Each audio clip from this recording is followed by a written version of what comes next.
Hello! Today I'm going to sort out my tin of Daniel Smith paints. I have some extra tubes and other half pans which have not managed to fit in here, and so I really want to go through here and see if I can make a more organized palette. This is what I currently have.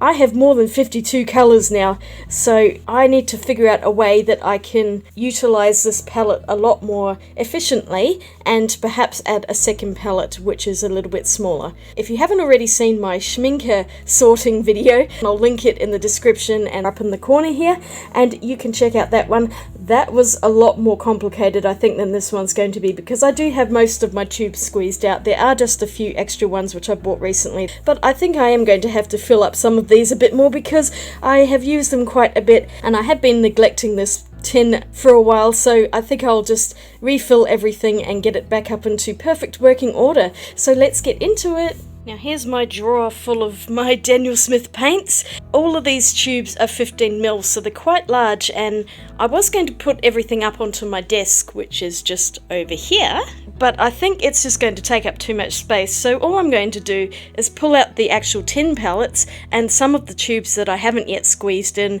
and maybe a few others that need topping up, so I'll probably just come back and forth to here so I can grab the tubes as I need them, because I do have them in quite a decent colour order, and so I really don't want to mess all of that up and make even more work for myself. If you remember in my Schmincke one, I actually set up a separate palette dedicated to the super granulation colours because I have 25 of those, having all of the sets, and I also in here have quite a lot of Daniel Smith's Primatek colours. Now I think the Primateks could actually go in a separate palette, and then I would be able to free up some space to put the colours that are more your standard Daniel Smith paints into this one, and then just end up with two palettes because they're not all going to fit, and I am going to have to jettison something in order to fit other things. So I think what I'll do is pull out all of the Primatek colours and see how many I have, because I've, to be honest, lost count of the paints that I have, and I really need to do an inventory of which ones there are so I can figure out which size palette to put the Primateks into.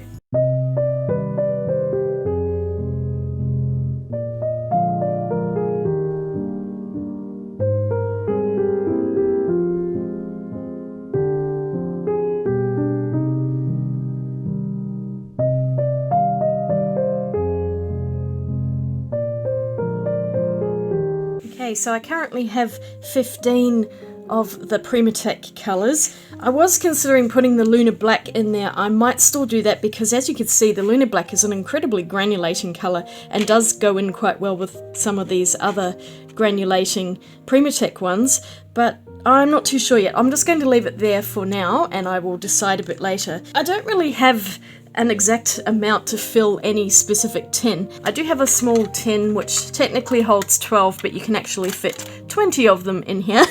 So I thought I might just pop the Primateks in here for now. I think I want to eventually get a few more colours as well. I have not actually bought any Daniel Smith for quite a while, except for one colour, and I will show you that in a little while.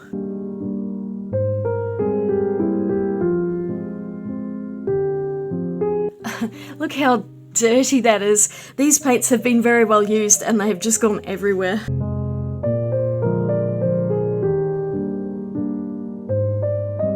And I have one left, so I might just sit that in here for now.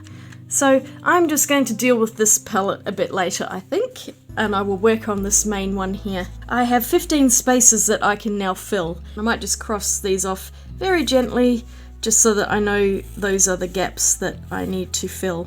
I also have this tin which I have travelled with before. Okay, I've got my details on there, so I might just leave that. But as you can see, I had filled this one up quite a lot, and this is also a mix of Daniel Smith, but I also have a couple of other colours. For example, I've got that Potter's Pink, which is a Winsor & Newton one.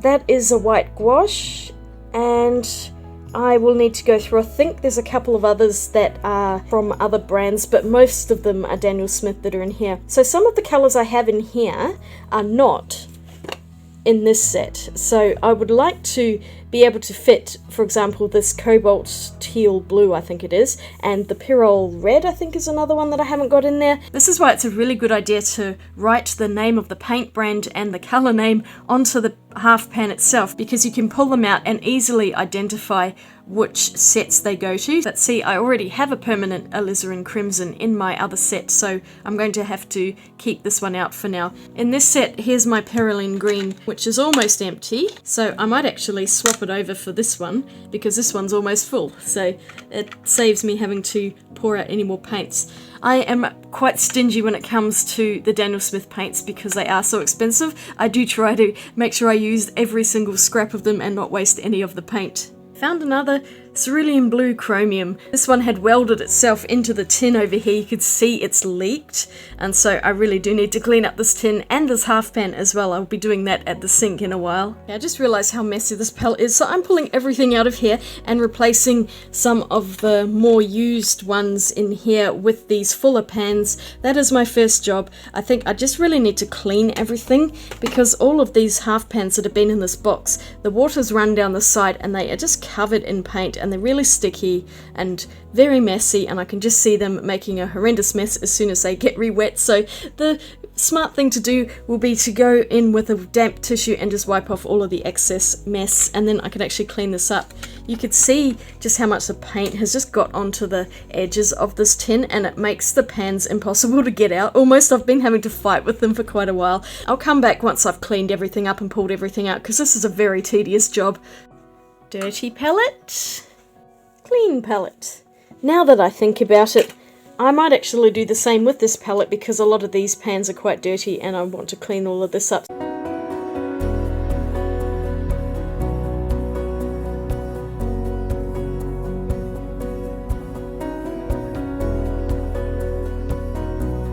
I'm glad I did that, because there is quite a lot of gunk on the railings, so I'm just going to go to the sink and clean all of this up as well. Another dirty palette. Mostly clean palette. Still a bit of staining up there, but I'm not going to worry too much about it.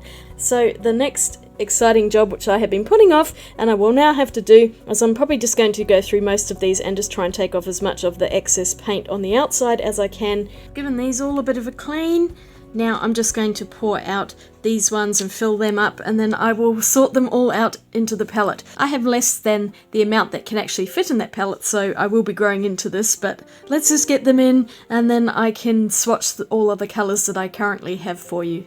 So I have 4 tubes that I have not squeezed into any pans, so I will show you which ones they are. One of them is the Opera Pink. Now I don't normally pick Opera Pink because it is a fugitive colour, but I tested out the Daniel Smith dot card of it and I just really love this colour. It's so pretty. So I have started to squeeze out some into a pan, mainly because when I opened the tube it just went everywhere, so I caught it in the pan, and I will be filling this up. I'll actually just write on it what it is. DS for Daniel Smith and Opera Pink on the side. Now some of them are called Opera Rose, but theirs is definitely Opera Pink. So I'll be putting that into my collection. German Greenish Raw Umber. Now this, when I was testing out all of the colours on the dot cards, I decided was the ugliest colour, and so I figured I would pick it up because I might do just a video on this particular colour at a future time. I had thought to do it a while ago, but I just did not get around to it, so I am going to put this into my palette. It's actually quite a useful colour, even though it's kind of gross. Pearlescent Shimmer. This one I'm not too sure about. The problem with it is it dries to a rock. And you can see I've got a tiny bit here which had come out of the tube and I couldn't put it back in, so I just put it into this pan. But it just does not re-wet very easily, so I think I might even just leave this one out and not put it into a half pan. And the other one I have is Anthracanoid Scarlet. Now for a while there it seemed that this pigment was going to be discontinued. It was on Core's website that they were going to discontinue Anthracanoid Scarlet, which is PR168, and it seemed that it was going to disappear everywhere. I do not think this is the case anymore, because Core put up a thing just recently saying that they found a new supply of it, so I guess it's back in action, and I ended up getting this probably for no reason, but I'm going to add this into my collection.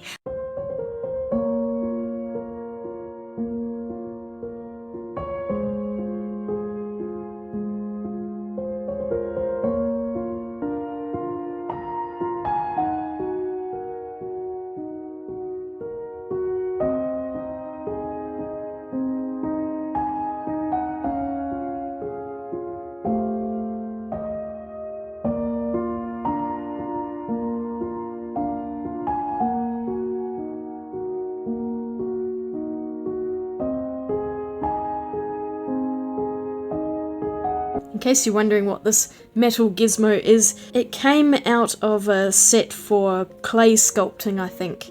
It's such a great little tool, and it's excellent for mixing paints because you can just wipe it clean and not get it stained or anything. I've done a bit of rearranging so that I can put them into the new order and add in the extra pans that I had. And I will do a little swatch card, although it's kind of probably going to be a temporary one because I do have spaces to add more paints over time, but I don't see me doing that straight away.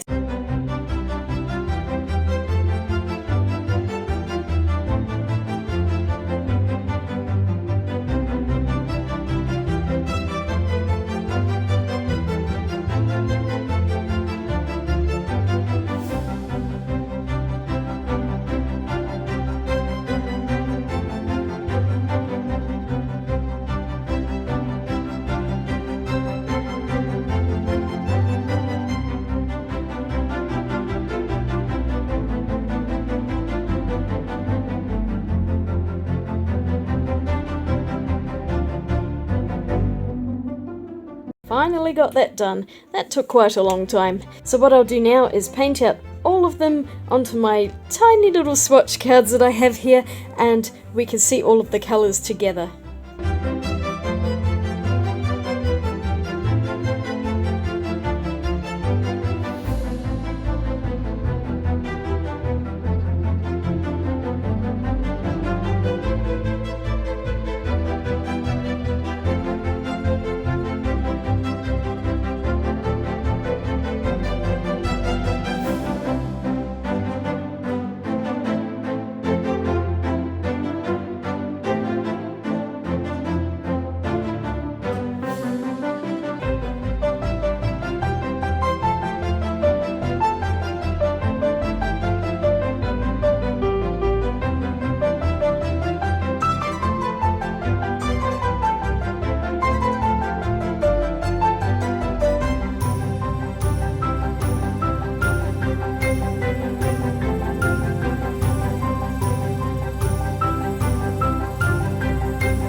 Here we are, that's me done for now.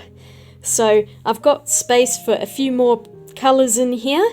Let me know which colours you think I should add to this. I'd be really curious to know if you have any particular favourites in the Daniel Smith range, because I'm always interested to hear your opinions and it may well influence me to put them in here. So do let me know. I also have space for some more Primateks, and I can always move into a bigger tin because I do have a 24 tin, but this one will do for now. So I'll just quickly bring these up so you can see the colours a little more closely.